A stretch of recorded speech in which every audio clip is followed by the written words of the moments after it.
The Middle East seems more calm, and the United States Congress looks to be pushing through a new bill, which includes more clarity for regulation on crypto and possibly the beginning of no taxes on U.S. crypto gains, which would be a really big thing for crypto and for crypto in the U.S. Now, I'm curious to take a deeper look today on how the price action is performing on Bitcoin. I'm also looking forward to Paul's deeper dive on what other markets are doing, as many of these have impacts on money flows. Some of that money flow often coming into crypto. Welcome to the Crypto Rain channel in our family. If you, like me, came into crypto because you realize there is potential here for life-changing gains, especially over a greater 4 to 8 year period, and you're looking for a discussion on becoming a solid, unshakable, savage crypto investor, like a Navy SEAL of crypto investing, so that you don't have to rely on luck to make those crypto millions that you're looking for, well, you're in the right place. Now, I was once new to the crypto space myself 8 years ago, and I didn't know at that time that there were some big conflicts with large crypto YouTube channels. They would often talk about things that were already high and often being optimistic for why they'd just go higher. And I didn't realize for the first year that incentives were often all wrong. And they talked mostly about things that were hot. And what goes up does come down, but also what is down often goes up. See, I was hungry for analysis on cryptos that were underpriced and undervalued. And I didn't find that in a way that was helpful. So in 2020, I created that. We discuss here crypto as an investment and discuss the most important things like, well, a specific project, how the overall investment cycle is going, because there is a 4-year cycle in crypto. When we look at specific projects, we look at the pros and cons of those projects. We look at the risks of those projects and guesses at upside if it comes together well. So if you're looking for deeper discussions, well, follow this channel. If you're looking for even deeper discussions than that, join our private Patreon group that allows you access to our Rainmaker private Discord. This is where the best discussion and best info is, and there are other benefits too, but you will have to join us to find out. All right. Do note I'm not a financial advisor. Paul is not a financial advisor either. We are both investors. I invest primarily in crypto. Paul invests in many different markets. None of this to be taken as financial advice. So if you haven't already, make it rain on that like button. Strap in for the show. Help me welcome Paul from DEVVE. Paul, thank you for joining us. Great to be here as always. Looking forward to getting into it. Plenty to talk about. Yeah, before the show, we were looking into, well, the U.S. has definitely been a lot more pro-crypto. In fact, looks like recently, perhaps taking a stance allowing crypto-backed mortgages in the U.S. Yeah, I mean, this was something that we considered kind of a few years ago. Perhaps it was Manu who had the foresight to think of the fact that crypto would come into the DeFi space and be part of the financing of a bigger part of the financial market in terms of corporates, which of course at the time was not even slightly on the horizon. Many people were just still considering crypto a private investor thing, or a bit like the beginning of the internet. It was all to do with money that was up to no good, as it were, and that was what the internet was apparently like, for what the content was, and that was where crypto was. But look at how everything's matured. We've now seen major banks wanting to get involved. There's far more interest in that as a sector, and it's now being considered seriously as an asset, rather than the word that's used often with Bitcoin, what it rhymes with. That other word was used quite a lot. Don't want to use it because you get downgraded on YouTube, but you know what I'm talking about. So sometimes it's important to sit back and take stock about where we are and how things are changing. When it comes to Trump, there was as we saw as we moved into the the clear signals that he was going to become president, and the market got overexcited in the first phase, and then there was a big sell-off. It wasn't the end of it, and this is a longer term macro trend that's continuing to move in favor of further risk on, and further development of these projects, and some of them will be not great, and some of them may change the world. We don't know. We're going to have to see. But it is an exciting time. Bitcoin is leading the way. It is frustrating that altcoins are still underperforming. Mhm. But if I can give you a parallel, we did see gold go up a hell of a lot, and we saw a lot of the other precious metals sit around and do nothing for virtually years. And then within a few weeks, they've exploded higher. So I can't guarantee that that will happen with altcoins, but it does seem very unlikely that if everything in the macro scene, stock markets, Bitcoin, interest, development, banks are doing very well in America, all those things are falling into place, that it wouldn't somehow translate into a very positive market for the altcoins, or certainly some of the altcoins, if not a general bull market. So we'll have to just keep an eye out on the markets, as we have been doing week in, week out, whether there's a really interesting period, whether it's a correction that people get shaken out of, or whether they're exploding higher. And it's interesting how despair not so long ago has kind of subsided. And I think when we get to the charts, you might be quite surprised to see that the equity markets in America are at all-time highs, through all-time highs. There's very little talk about that, and in many ways that's a good thing. But just remember where we were after the tariff announcements, and how again it was the end of the world then. The end of the world. Oh my gosh. We were all supposed to be like completely impoverished from the tariff war that was going to devastate the world. And yet, well, we're right past that. People aren't even talking about that. Then possibly World War III. Exactly. As things blew up in Iran. And yet, once again, things are looking better. So as they're looking better, where's the money flowing right now, Paul? As you keep an eye on many different markets, where are you seeing money move to and from? Well, as usual, the health of the economy is judged by the stock market. So what we've got here is the charts of the first thing I look at is the charts of the stock market to see what they're doing for any particular country. So, for example, the French stock market is not doing very well, right? Here it is compared to some of the European counterparts like the UK, which is much higher, and the DAX, which has been performing better. So this tells me relatively which countries are growing faster and where money's flowing into those countries. And if everything's moving up, then we've got a broad bull market, and that's a positive macro scene, which should flow into risk on assets. The Dow Jones is heading towards all-time highs. It's heading back to this 45,000 that topped it before. The transportation index has woken up, and that's heading higher as well. The NASDAQ is in all-time highs. The S&P 500 is in all-time highs. And the Russell 2000 is heading back to all-time highs. And remember, these are all markets that people said were too expensive, were going to go down, and were looking that staying out of, or saying that they were just too expensive.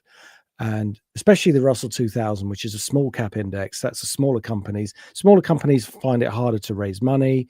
And of course, there's more opportunity in them, but they're also, the market will go through phases as to which one it likes. And when it's in a very speculative move, it will move into these smaller stocks. They haven't moved into all-time highs, but I think we're heading back to this level up here. And if and when it breaks out, I'm just going to watch it. I won't trade this, but I'm going to watch it. And if it takes out this high here, it will tell me that there's more money flowing potentially into other things. Now, China, very important. It's been basing, and everybody was saying that this was a market to stay out of because of deflation or around here, and it's higher. and it looks like it's going to break up as well. Hong Kong is edging towards a really massive level at this 24,575. And if it takes that out again, that's a really positive thing. Japan, which caused the August sell-off, if you remember, that hit a lot of the coins that we were looking at, and then they recovered, and that was a good sign for those. But that was the big sell-off, the big crash, and it kind of doubled up, but it's recovering as well. So I look at all of these things just because it tells me that the macro scene is positive. The underlying market is positive, and it's almost regardless of what data is going to come out. And I know we've got non-farm payrolls on Friday, but if we get weaker numbers and the Fed cuts, it'll be brilliant, because this will just push the market up. But I think Trump, whether you love him or hate him, and you know, I'm not going to get into the politics. I think some of the things he's doing is not great, but I think some of the things he's done is absolutely fantastic. But with regard to the market, he's going to put his foot to the floor and get everything, you know, really rolling higher. Whether he eventually regrets it is another matter. But for now, I think there's a really good positive trend. He still wants the dollar down, regardless of whether he wants it to go down. It is going down, and it's good that it's doing that from a risk on point of view. And I'm sure everybody here is, you know, very au fait with what my views have been on that and the levels, etc. We've been watching this for a while, but it's topped out. Now it's heading lower, and it's broken some key levels. Interestingly, it didn't rally on the Iran situation. Gold didn't rally either, and those two things plus the stock market were an indication that it was really going to be nothing, and it was going to sort itself out. But gold is holding steady, but some of the other precious metals have been breaking higher, which is, look, if I show you a chart of platinum, which was doing nothing for a while, look at this, it's just exploded into new highs. Silver is just hovering in this pattern, which is, it's kind of always been the bridesmaid, never the bride when it comes to this trend. But this is the previous high at $50 in 2011, that it's nowhere near compared to gold, which is way above its previous high from 2011. So silver's got a lot of catching up to do. Whether it will catch up or not, I don't know, but it's looking positive. And even some of the other markets like palladium, which again has done nothing, and it's very, very undervalued in terms of its relative position. Perhaps that's justified for fundamental reasons, I don't know, but technically this potentially could be a base that's forming. And something else that points to perhaps a positive flow of money is, you know, Chris Ashby's favorite base metal, which is copper, and it's headed up to over $5 a pound, and it's looking to break out into new highs. And this is all looking positive. China's probably buying up as much as they can, and it will make, I think it'll be positive for what we call commodity currency. So any country that has a lot of commodities, they will have to pay for those commodities, and it will raise the value of that currency because of those transactions. Now, all of that is important depending on where you are in the world. If you're American, then it will be more expensive for you to go on holiday because your assets, your currency is getting cheaper. But it's also great for US companies because it means that people will look at the cost of buying a house or cost of buying products from America, and because it's cheaper, they will want to buy them. And of course, America makes some of the best products in the world. So, you know, Apple's underperformed, and I don't think it's going to underperform for much longer, to be honest. I know that they have treasury operations that deal with their currency. Maybe they've hedged it, maybe they haven't. But sometimes it can be external factors that can be really positive for a country or company that they're doing nothing about, and they just happen to have a serendipitous situation that pushes their stock price up. So, you know, maybe that's going to move up as well. But all that aside, just points to positive flows, a more positive market outlook. That doesn't discount interruptions to the trend. You know, that can happen. Maybe there's a high here and it will come back down. I just don't know. But it certainly at this stage looks positive. And I think it should be positive it is positive for Bitcoin. And we'll see how that translates into the altcoins.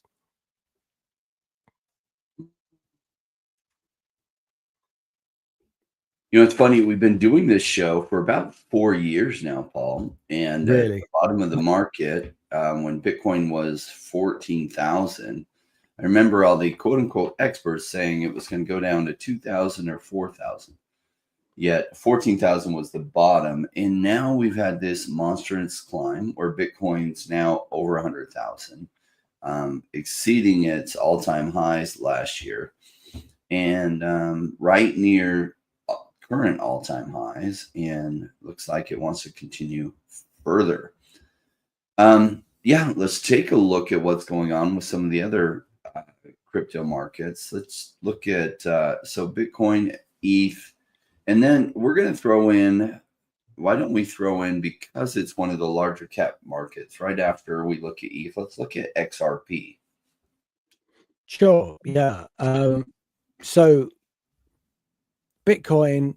Now, interestingly, there's a lot of people, not a lot of people, but there's some people who are saying that we are heading into a crisis. And I wonder how Bitcoin will perform in a crisis. Like, we had a crisis a few years ago in Cyprus and Greece.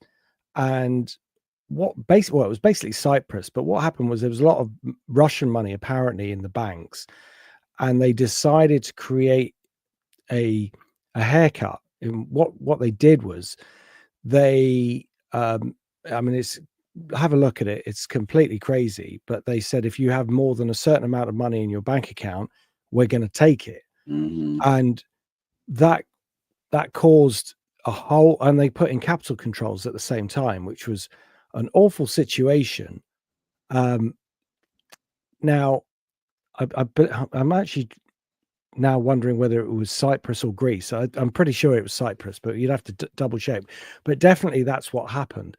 Now, at that time, they didn't really have any other means to transact money. They didn't have Bitcoin. We didn't have that. So in the next crisis, and inevitably there will be another crisis, what will they do? And Bitcoin is a bit like email. You can't shut it down.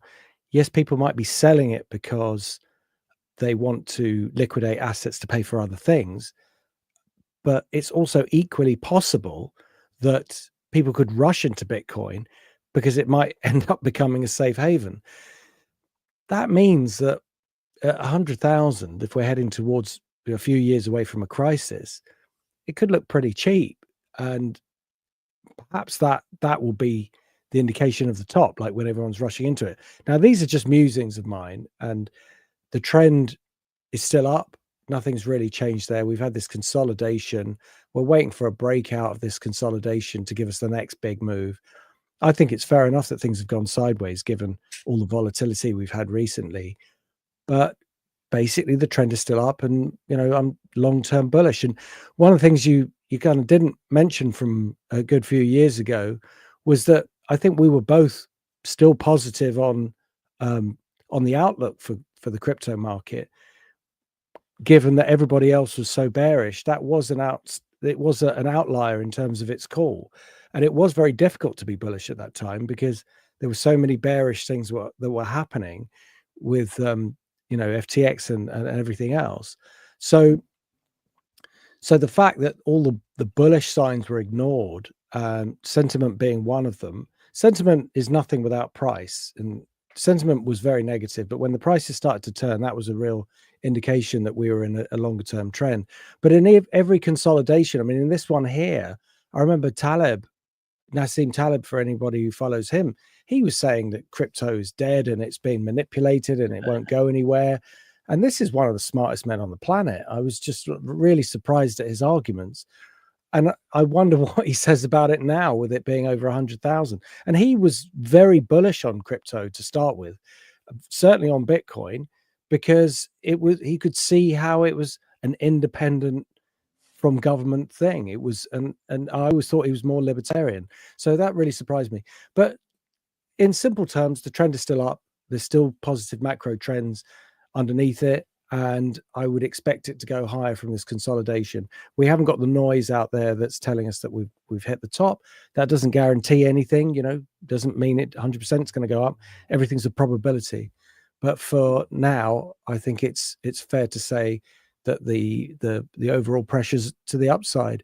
Now, ETH has been a tricky one, and I thought we were going to get a bit more of a break higher than we did. It really did look like things were turning. We got on the spreads, it looked like it was turning, and a few positive things. It's having a lot of difficulty getting through this 28.17 level. Tried to, failed, and it's still underperforming. So it's in a relatively neutral space. But I think bigger picture, it still does look positive to me, because even though it's here, it's still in the center of a range.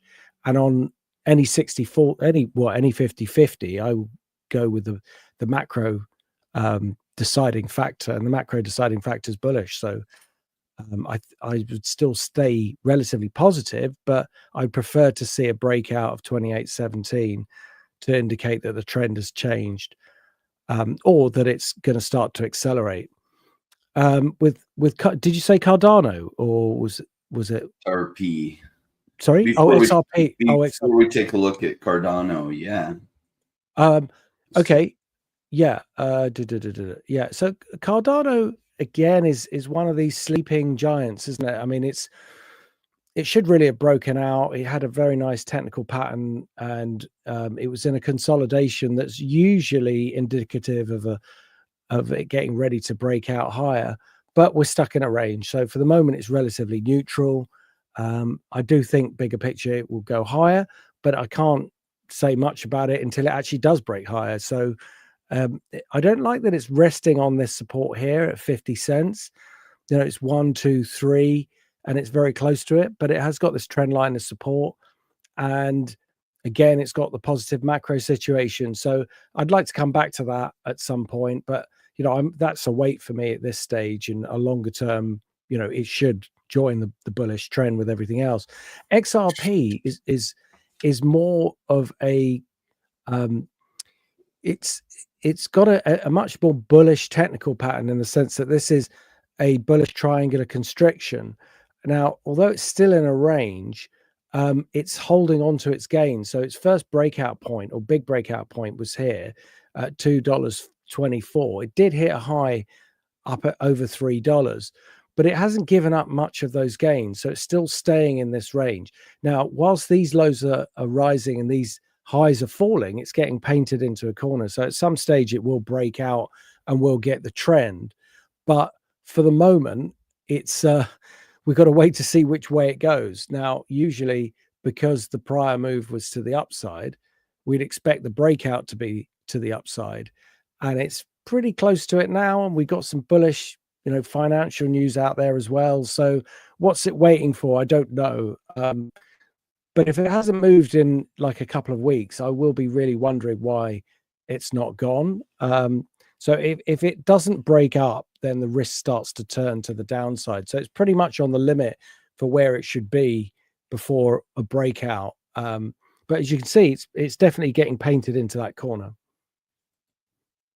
Yeah, I am a big fan of XRP. And what's funny is, like, what's so apparent to me is that the financial rails of the new financial system are being built on XRP, but yet most of the world hasn't realized that yet. And it's a big catalyst. So XRP's current market cap is 130 billion, which seems like a very big number. But let's see. I want to check one thing. Bitcoin's current market cap is 2.15 trillion. What's interesting is back in 2017, XRP's market cap exceeded Bitcoin.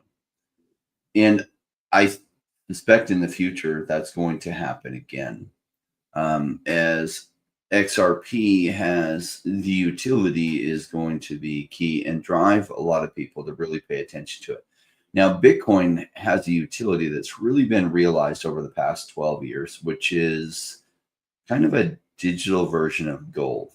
So it's a digital store of value, and more people have come around to its use case and are using it as a store of value. It's easily transferable. You can take it across countries, across borders so easily, because nobody really knows that you're doing that, and so it almost can't be stopped. And XRP has a use case and utility that's extreme, yet most of the world is mostly unaware of it so far. But I think they're going to wake up to that, and that XRP goes massively higher than this in the coming bull run. To a market cap that people right now can't fathom. The XRP could do 20x from here. It could do 100x from here, taking it into several $100s per XRP. I do think in the coming 10 years, the XRP value is between $100 to $1,000. And when that happens, exactly within that 10 years, I don't know. But I think that's where it's heading. And it's fun to watch. I wouldn't be shocked at all if it breaks to the upside. From here, it's been building momentum for quite a while. And there is a supply squeeze on XRP that most people aren't realizing. Fun to watch how this plays out. Well, I'm glad you pulled up Cardano. Cardano is an interesting one. And what I like about it is my crypto story heavily involves Cardano. I was loading up Cardano back here when people were telling me I was crazy and that Cardano would never amount to anything. And then we see it did tremendous gains during the bull run. And at the time, it was considered a very high-risk altcoin. And it was called Cardano. And when I would try to talk with people about it, people would tell me it was dead and it was never going to survive. And it was done. And we're seeing that it's number 10 on CoinMarketCap today. What's interesting about that is the reason everyone thought it was dead was because its price had pretty much only looked like this. And people assume that what's doing poorly will continue doing poorly. And it's a terrible assumption to make. Then when Cardano did this, people assumed that it was doing amazing. It would only do amazing.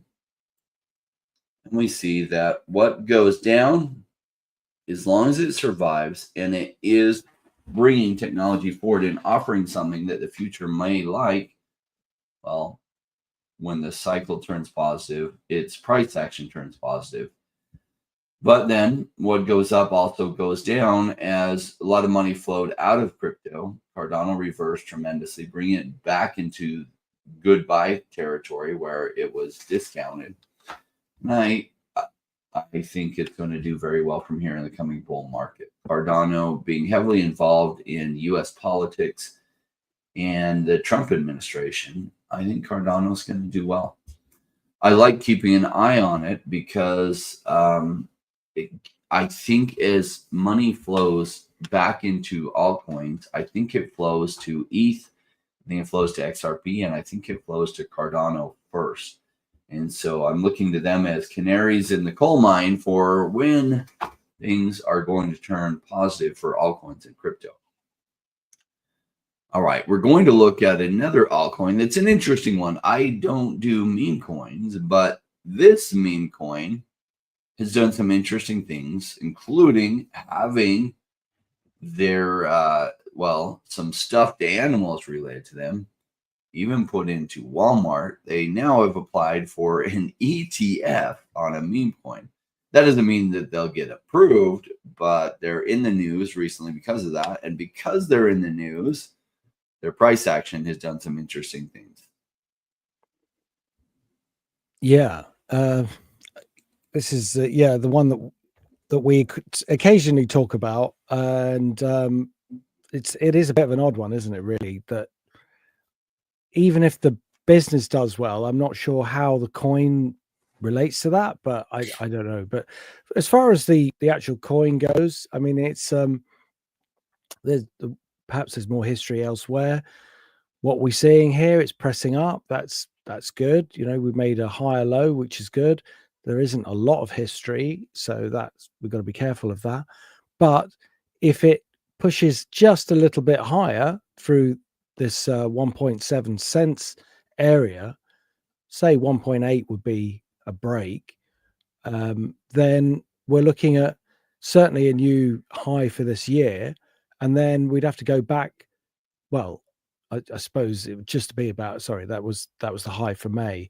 But it would be, where was the high for this year? Where did it start? Let's see, it started all the way up here. So actually it's got to get all the way up here to be a high for the year. So I don't know. It's got a lot of work to do to recover its gains from the start of the year, but it certainly would be a positive signal for it to take out that. I mean, that's a good technical sign when a market clearly breaks a key resistance point and it's just hovering below it. Whether I would want to go for it is another matter, really. I mean, I don't mind as long as the chart looks right, but there's also not a lot of history on this, and I think at some stage you've got to do you've got to have some due diligence on what you're looking at, but because there's just so many to choose from, aren't there? But I would say that if I was long it, I would probably hold it and just see where it goes, but I would be very trigger happy to get out of it too. And that just shows a relative, less confidence in the overall project and just feeling that it's extremely speculative. So I could justify a buy through here, but not quite yet. So I'm going to wait. I'm going to wait with this, but I can see why it's interesting. Yeah, meme coins are interesting. I first became aware of what a meme coin was back in like 2019, 2020. Doge is one of the original meme coins in that there wasn't really substance behind it. It was just quote unquote fun. So it's almost like a fan club. And the token doing well just really means more people are buying the fan club token. And it doing poorly means, well, people are moving their money out of it. The reason why I don't really do meme coins is because there's no fundamentals really to analyze behind it. It's just sentiment analysis. And so Pudgy Penguins releasing, which was an NFT project that then got their Pudgy Penguins put in Walmart as like actual, I guess, stuffed animals that you could buy. They then released a token related to it, a meme coin related to it, Pudgy Penguins token PENGU. And that's what this is. You can see it did tremendous at first. And then the price got devastated as people sold off. And this just isn't the kind of buy that I make, because what is there to analyze behind it? It's got some stuffed animals in Walmart. And yes, it has an NFT project associated with it. But what does this token really do? What does the company itself do other than try to add value to the NFTs that they built? So there's not a fundamental analysis behind this that's interesting to me. So for me, it's never a buy on meme coins. But I do like to see how positive news can really impact things. And we've seen with this positive news that it's taken all the way from 83 cents or 0.83 cents all the way up to 1.5 cents. So nearly doubled just on some positive news about an ETF submittal. Now, I'll be surprised if the ETF gets approved, but just some little news like that totally pumped this token. Let's take a look at DEVVE, which has had some interesting price action in the past couple days. Yeah, so DEVVE, I think we talked about it last week, needing to break this downward trend line and get above this 50 cents area, which it's done very well, actually. I'm actually quite surprised that it did it so quickly. So that's definitely a positive sign. Possibility that it's building a bigger reversal pattern, which means it could dip back towards the 48, maybe even 45 before it goes back up. I'm not saying it will. I'm just saying that now would be acceptable because it would be part of a base building process that's gone on or started from around 24th of May. So from here, this would be part of it, this would be part of it, and then a dip and back up would be part of it. So it obviously the big line that it hasn't got through as yet is this main downward trend line. So that's still to be conquered, as it were. But yeah, it's doing the right things. That's a very decent rally from the low, and that's why I think a pullback is reasonable. And if it does that, I don't think it would be a negative. I think it would be more a positive actually, because it wouldn't get overbought. So step one, it's broken the trend line, and that's a positive sign. So I think we can move from a more neutral position, which is what I was last week, into a more positive position. If I wanted to time it a bit better, I might wait to see if it pulls back first and then goes up again. And if I wanted to be really cautious, I might wait for this trend line to break. But given that the macro scene is doing well, I think it's justified to step in. So depending on time frame, it's either a wait and then buy or a buy now. So I could stick it, I could say and justify it's a buy here, and then take it from there. Well, DevVE, I'm very biased towards. It's one of my larger crypto holdings. And so I watch this one pretty closely. And lately in their Telegram has been some positive messages about an upcoming roadmap coming out, as well as some other announcements down the road. Now, part of what drove this price increase here was that they were projected to announce a big partnership that they signed back in December with one of the largest exchanges in the world. Now, most of the speculation on that is that they partnered with NASDAQ, which would be interesting.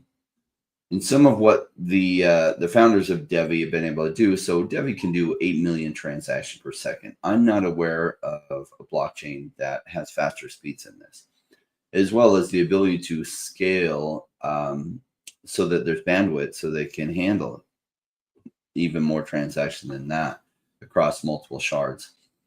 So some kind of partnership with well, they've then taken that technology and figured out how to make an exchange that has instantaneous settlement, or what they call T0 settlement times, so that the finality happens immediately right on the blockchain, so that a lot of these exchanges like Robinhood and NASDAQ and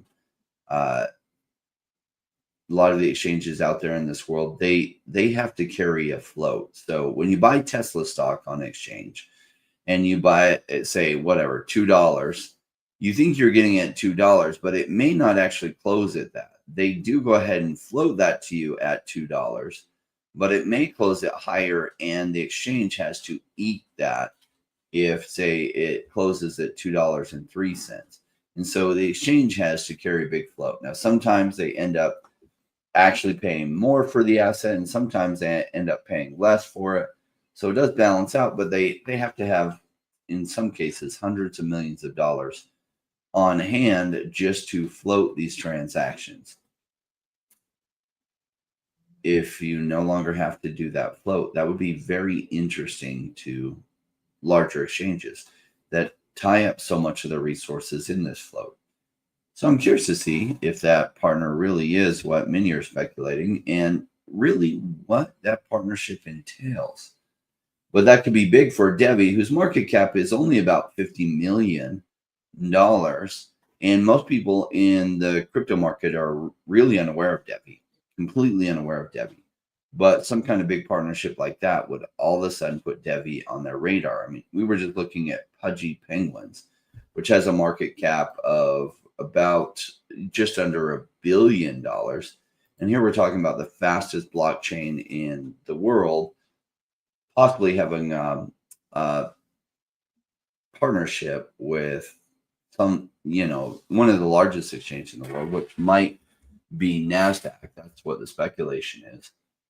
And their market cap's $50 million. I mean, it could 20x over a period of like 3 days if the announcement was big and that announcement got a bunch of traction.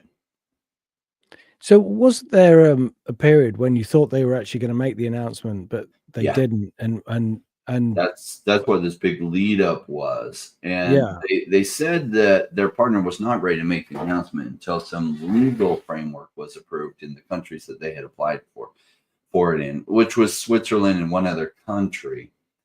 And so the announcement didn't come in the time frame that they were looking for, and that's what this run-up was kind of pricing in, with some kind of announcement.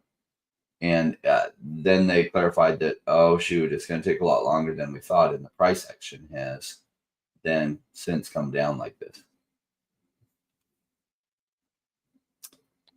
So now I like to buy cheap and I like to sell high. And here was really, really cheap. In our private Discord, we were talking about DEVVE and how cheap it was. And it's still relatively cheap even at these prices. I think in this coming bull run that DEVVE does incredible numbers over this. And that's why I'm so heavy on DEVVE. I think it's a buy still at these numbers. All right. Well, we looked at XRP. Yeah, Robinhood made an announcement that they will be settling transactions on Arbitrum Layer 2, which is Layer 2 ETH, which is very fast and scalable and low transaction costs comparatively. So it's not Robinhood as being one of the largest exchanges in the world that DEVVE's partnered with. And we're looking forward to see who that is and when that gets announced, and if it gets announced, if it really drives up that market cap over what it's been. Any other cryptos? I know you sometimes keep an eye on ones that are doing well. Any ones that have hit your radar, Paul? I haven't scanned. I mean, I was just looking at Solana to see what that was doing, and that seems to be just range bound. I haven't really looked at anything outside of the ones that we've kind of looked at today that particularly need attention. So it could be our shortest show, this actually, which is, you know, sometimes not such a bad thing. That's fine. We only talk about stuff when there's stuff to talk about. But yeah, I mean, what I'll do for next week is possibly keep a few. What I don't do is scan for them, because you've never actually asked me to do that before. So no worries. Cut you off. Guard, why don't we look at two suggested by Justin, and then we'll wrap up the show and call it an early day. Okay. So what was that? Quant. Hang on a minute. Let me see where it is. QUANT. I mean, it should be, shouldn't it? QUANT. All right. I'm going to pick the first one, but I'm not going to do that. So Quant and HBAR. Quant, range bound. It's interesting. We got these lows rising, 1, 2, 3, 4. See where it comes back to, pressing against resistance. But there is a lot of resistance up here in this zone. So we'll have to see what it does in terms of will it be able to get through it. Looks like it wants to. So definitely keeping an eye on it. For me, it would just still be a wait at this stage, but I can see that there's short-term pressure. Problem with this is that it's been so range-bound around about 108 as the center. So then it's been above it, below it, above it, below it, above it, below it. And it's done that pretty much since 2022. So dynamics really have to change there for the chart to look vastly different. But as we've said before, things can move very quickly sometimes. So when I say that, it doesn't mean, oh, you know, we shouldn't be looking at it. It means definitely look at it. But at this point, it doesn't look like it's going to move. But tomorrow it might, you know, in 2 days' time it might.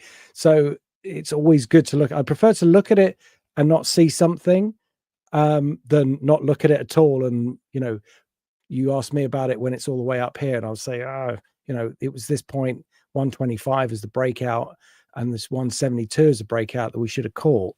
So definitely keep asking about it. And the other one was HBAR, right? So, or right. Did you want to look real quick? I want to say something about Quant. Yes, sorry. Yeah. This is frequently talked about in our Rainmaker private Discord, which those that haven't joined it, look, the minimum monthly price, there's some different levels and tiers in that, but the basic one is about $20 a month. There has been significant discussion there that often doesn't hit YouTube, and we don't talk about these things, but there are fundamental things going on with Quant that make it very, very interesting. And so price action isn't showing up anything, but fundamentally there's some things being approved and that are being done on quant that make quant very interesting from a substance point of view. It's not yet reflecting the price, but I'm sure that's why Justin was asking us to look at that. And then after we look at HBAR, thank you for the super chat, Mike Jones. We will slide Dash in there before we wrap up. Yeah. So HBAR, look, this is a massive level here. And I'm sure you can see that. See the way it's dipped down and then it's like putting your hand on a hot plate and it just rallies. So if it comes down and starts hanging around this 12 cents area, we know there's a problem. But I think from previous conversations, we were looking for some support around this area because of it being a prior high, and it was halfway into this previous consolidation. So it exploded, consolidated, exploded higher. So it's come back into that zone. Now, the important thing is it does need to break out of this downward trend here. So if you start from here, you can see lower high, lower high, lower high, all the way down. Now, this recent price action, it is looking different. It's looking different to this because we'd expect it to be here and then down at this point again if it was going to follow this pattern. So that's interesting. It's like an intriguing difference in dynamics. Now, first step to it becoming even more interesting would be a break of this, 15.7 cents. And I could be tempted to buy it there actually, just for a short-term trade with a stop, very tight stop below 14, or just hide it below here. If I wanted to go a big stop below 12, I think that's a sensible place because it looks protected from the past two moves there. So could justify buying it here on a stop. It's just a question of, will capital actually be rewarded for it? Will it go sideways or will it explode up? So it's one of those things like if it was to explode higher, you'd be like, oh, I should have bought it. But if you buy it and it just sits there, then you're like, oh, I should have waited. So, I personally don't play that game because you can only trade what's in front of you and analyze what's in front of you. And sometimes it's clear and sometimes it isn't. But at 15 cents, I think a break above that level is something that I would want to take note of. So I'm going to say it's a wait now. But if it does break through that, then a small buy would be justified with a stop, and then I'd take it from there. So again, it's looking like it's doing something different. We'll have to see whether that's important or whether it's going to be disappointment and it, just sticks around here and then starts to come down. If it is, or if it doesn't break out from here, and if it is trading around this 13.5 or anywhere near this low here, that will be a warning sign for me. So I would not want to hold it. I would be slightly concerned about it coming back to those key levels. So I'd be watching it very closely if that happened. HBAR is another one that we discuss a lot in our Rainmaker private Discord as part of the ISO standard coins that are behind the financial backbones of the new financial system. So a lot of the financial rails built back in the 70s were on the SWIFT network. So if you wired money from a bank and in the US you wanted to get to Europe, it would take you weeks, and it still often takes you weeks to get there, and the expense is high. The new financial rails will be built on XRP as well as some of the other ISO standard coins, one of those being Hedera's HBAR.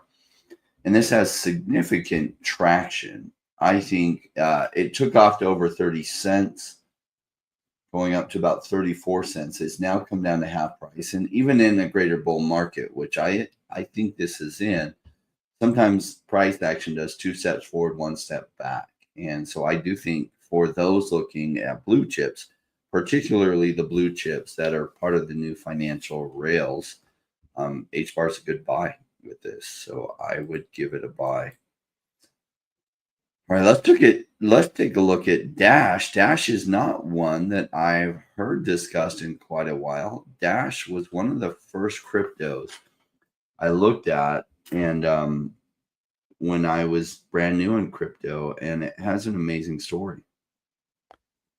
Yeah. Sorry, I don't know what's happened there. I just changed it to a weekly chart and then it disappeared. I wanted to have a look at the long-term history. So actually, let me just try that again. So here we go. Yeah, that's better.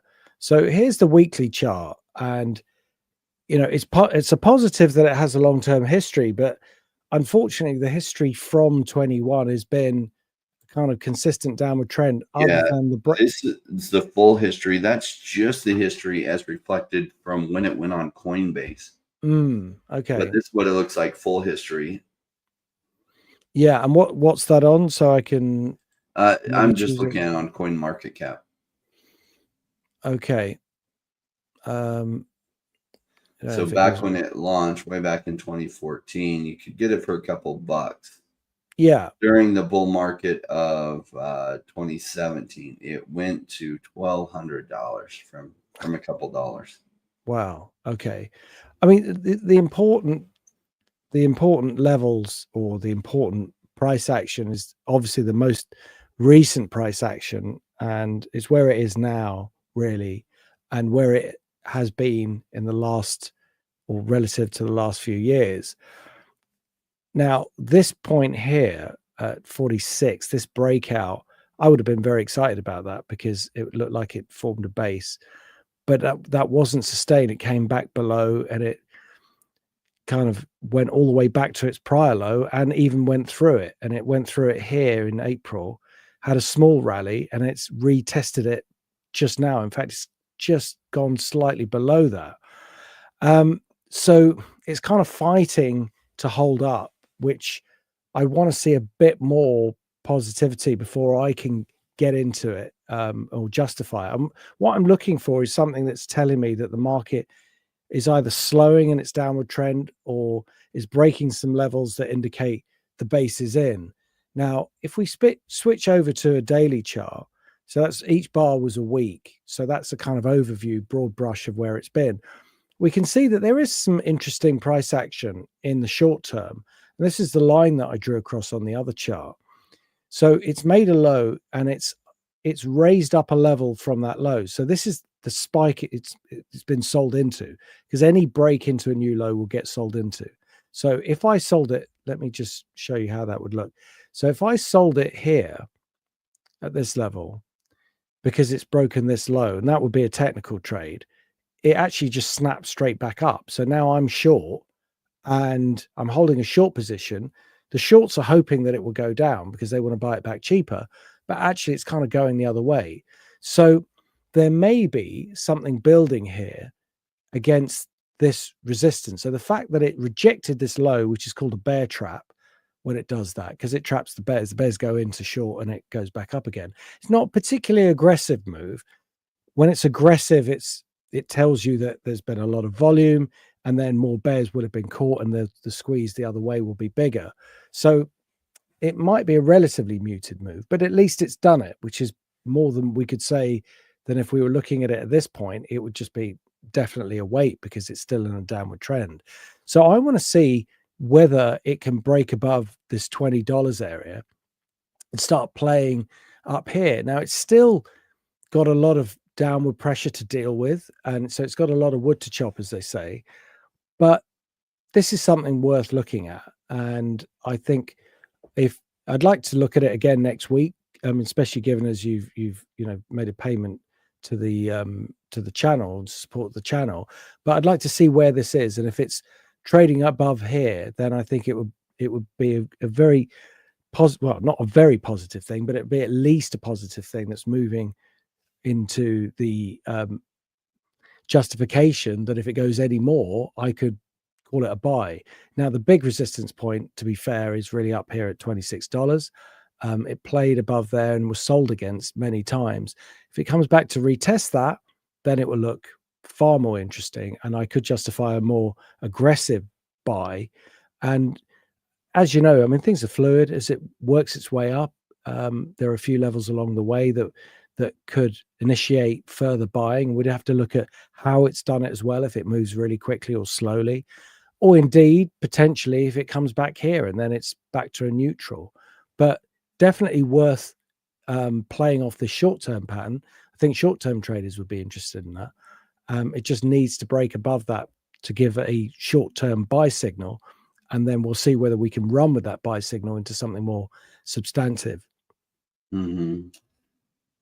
Dash is really interesting. So when I was new in crypto, I didn't come in until October 2017. And by then, the price on this was already about $288, just before it went absolutely crazy to almost $1,200.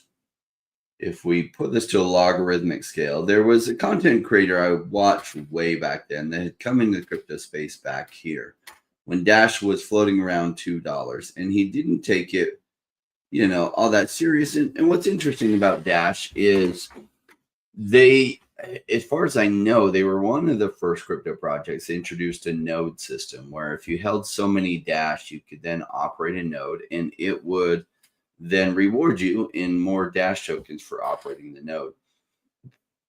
And can you imagine how valuable that was when the price went up to $280 and then $1,200? I think it took 10,000 Dash to operate a node. So you could have got a node way back here when price were 33 cents. If it takes 10,000 Dash, it would cost you about $3,300. And it was churning out tokens for you as the token price went absolutely crazy. And you would have made a fortune. Now, Dash, I don't know, has gotten traction for people to operate things on it, even though it pioneered the idea of nodes. So I don't know what its future looks like. And I think we're seeing that in the price, in that it was a new idea, pioneered. Oh my gosh, you can do so much. It hasn't gotten enough traction for actual usage. I think that's why the price during the 2021 bull run did not come back up. Now, maybe there's something I'm not aware of that Dash is actually getting traction. We also saw that XRP's price did not do very well during the last bull market. But yet I think XRP has an amazing future. I think part of what held XRP back is the US SEC absolutely going after it, trying to declare it as a security and a whole bunch of other problems the SEC was creating for the project. But Dash didn't do as well in the 2020 bull run as it even had in the 2017 bull run. So I'm curious to see what is going on with it. It's not been on my radar because I don't know that they're doing enough to make sure they're part of the future. All right. Well, I think that's all we have for this week, Paul. Cool. Well, thanks for the picks. Thanks for all the comments. Thanks, Abe, for your comments as well. And look forward to next week, and we'll see where we are. And I'll do a little bit of homework as well and see what might be interesting from a technical point of view. Awesome. Thanks so much, Paul. Thank you. So I do think we're going to have an amazing year late this year in crypto, and things are still juicy, especially some of the higher risk altcoins. They haven't really seen the big price increases yet. One of the key principles of making crazy money in crypto is buy low, sell high.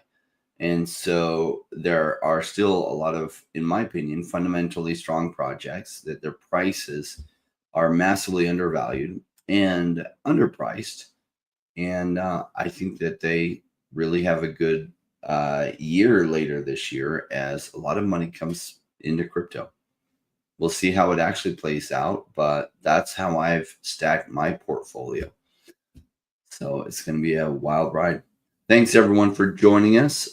If you're interested in getting caught up, if you've been following us for 3 years, great. You probably have a good understanding of what I've seen in people that have made millions of dollars in crypto. They follow certain patterns. And what's funny is if you follow the same patterns and you do the same things that they do, you'll probably have the same results. With that, 89% of people do poorly in crypto. And if you do the same thing that they're doing, you're probably also going to have poor results in crypto. So what is it that those that have the amazing results in crypto do versus everyone else? Well, that's what my Zero to Crypto Hero course covers. There is a discount code and a link to that below if you're interested. If you haven't gone through that and you haven't been following me for 3 years, you probably will want to take that course to catch up quickly, because a lot of the action is going to happen later this year in crypto. And you'll want to be well placed and well positioned before that action happens. Thank you, guys. This wrap, well, you know what this wrap is about. If you've been here for a while, enjoy it. See you soon.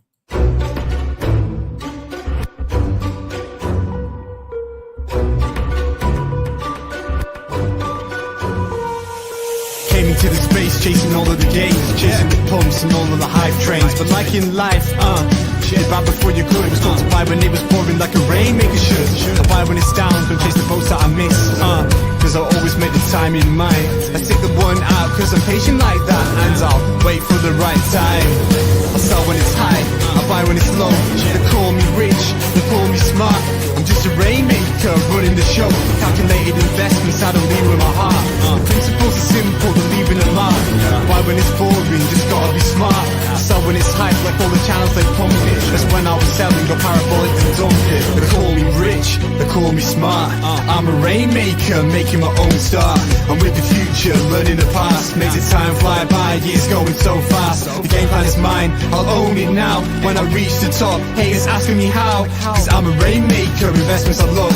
And I follow what I learn, not relying on luck. Time is never better, the time like the present. This next 5 years is a gift and it's feeling like heaven. I'm committed to learn, studying to know that nothing comes easy, but with knowledge the game show. Sticking out this wrong, cause soon will come a bear market. Learning and growing, and when it's slow will be the target. They say it's come out, Bitcoin is dead. The massive decreases can get to your head. Sticking around, the time is better. Strong like that, I'll let the others be fretters. 2 years time, the ball will bring back the gains. That makes it worth the effort, cause here comes the rain. So let's go rainmakers, let's make it all happen. Let go with the hate, let the haters be crappy. I'm here for 5 years, let's do this together. The time is right, the time could be better. They call me rich, they call me smart. I'm a rainmaker, making my own start. I'm with the future, learning the past. Makes it time fly by, years going so fast. The game plan is mine, I'll own it now. When I reach the top, haters asking me how. Cause I'm a rainmaker, investments I love. And I follow what I learn, not relying on luck. Haters be hating, the time is slowed down. Addressing what they say when I'm wearing my crown. They're chasing green candles like someone who was new. I got a vision that was bigger, helping me to push through. I'm still human and sometimes it is rough, and that's what makes me special, simply I stay tough. Cause I'm a rainmaker, investments I love. And I follow what I learn, not relying on luck.